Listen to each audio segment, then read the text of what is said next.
2025년 1월 1일 오늘 사주를 한번 보도록 하겠습니다. 사주 구조는 을사년 을유월 계묘일이다 그죠? 시간은 아직까지 결정하지 않았고요. 사주가 천간의 어떤 구조는 수목의 구조죠 그죠?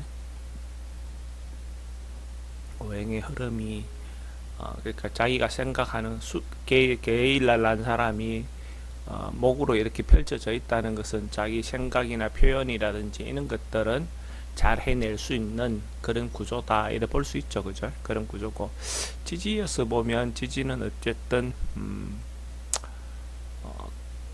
그러니까 사유축 운동 그죠? 사유축 운동해서 부모 때 그죠? 초반에 잘 나가다가 결과를 보고 또 중년 이후에 다시 시작되는 어떤 모습으로도 볼 수 있고 해석을 할 수가 있고, 부모 때 그 조상 때 잘 나갔던 그 부모 때 어떤 결실이 있었는데 그 결과가 있었는데 그 결과가 내 때까지 넘어오는 것은 잘 안 된다 그죠? 안 되고 그 결과가 있다 하더라도 다시 해야 되는 어떤 그런 구조로 볼 수 있죠. 그래서 이런 어떤 흐름으로 보면 시간 자체가 그러니까 오후 시간대, 물론 사를 놓을 수도 있는데 사보다는 오시면 무오시가 되는 거죠. 무오시가 되면 어쨌든 자기가 노력해서 또 한번 다시 번영할 수 있는 활성화할 수 있는 어떤 그런 구조로도 볼 수 있고, 천간도 무게가 이렇게 합을 하고 있죠. 합을 한다는 그 사주 다른 강의를 이래 보면 합을 하면 그 기운이 없어진다라고 보는데 그렇게 볼 수 있는 부분은 아닙니다. 합을 함으로써 그것과 동시에 연결되어서 그죠? 같이 어울려서 어떻게 일을 하다 보면 자기 고유의 특성은 어느 정도는 또 상실하는 부분은 있겠죠. 무로서 우리가 남녀가 연애를 하면 연애할 때 자기 자기 그것만 주장을 하면 계속 합을 이룰 수가 없죠 그죠? 근데 이제 그래도 그렇다고 해서 자기 정체성이 없어지는 건 아니니까요. 그런 부분은 좀 고려를 하셔야 될 것 같고, 이런 경우에 자기가 표현해내고 또 합의라는 것 자체는 어떤 면에서 뒤에서 자기를 지원하고 자기를 후원하는 자기 편이 되는 어떤 그런 그 기운이 있다라고 보셔도 좋습니다.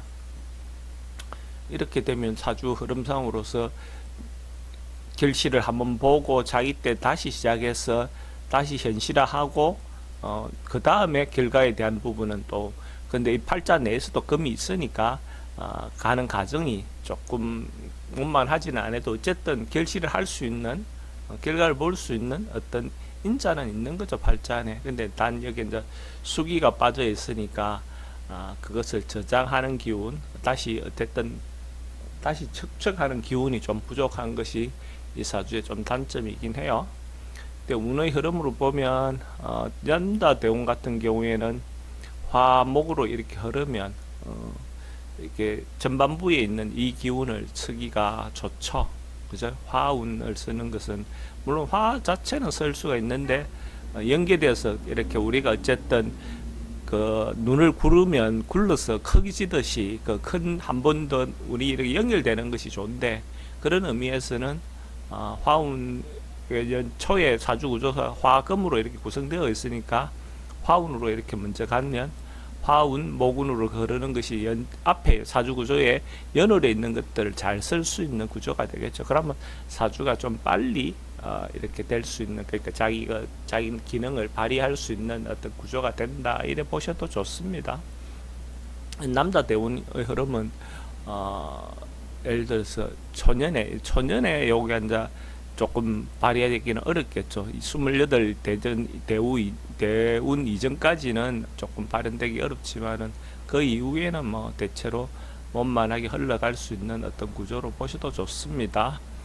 근데 이제 수운을 흐르면 여자 대운 같은 경우에 수운을 흐르게 되면 조금 세월이 좀 흐른 다음에 그러니까 수운이 와서 목을 생해주고 그 화를 어쨌든 가게 작동하게끔 한다 하면 할 수는 있는데 정사 대운 정의 대운에는 그래도 어느 정도 가능성은 있네요. 그래도 묘가 있어서 이 지금 운의 흐름이 수운에도 조금 어느 정도 움직일 수 있는 어떤 부분은 있어 보입니다. 그래도 목화로 흐르는 앞에 그 사주로 따지면 그것이 더 좋을 수 있습니다. 근데 이게 장기적으로 보면 여자 대운도 이 운의 흐름으로도 괜찮아 보입니다.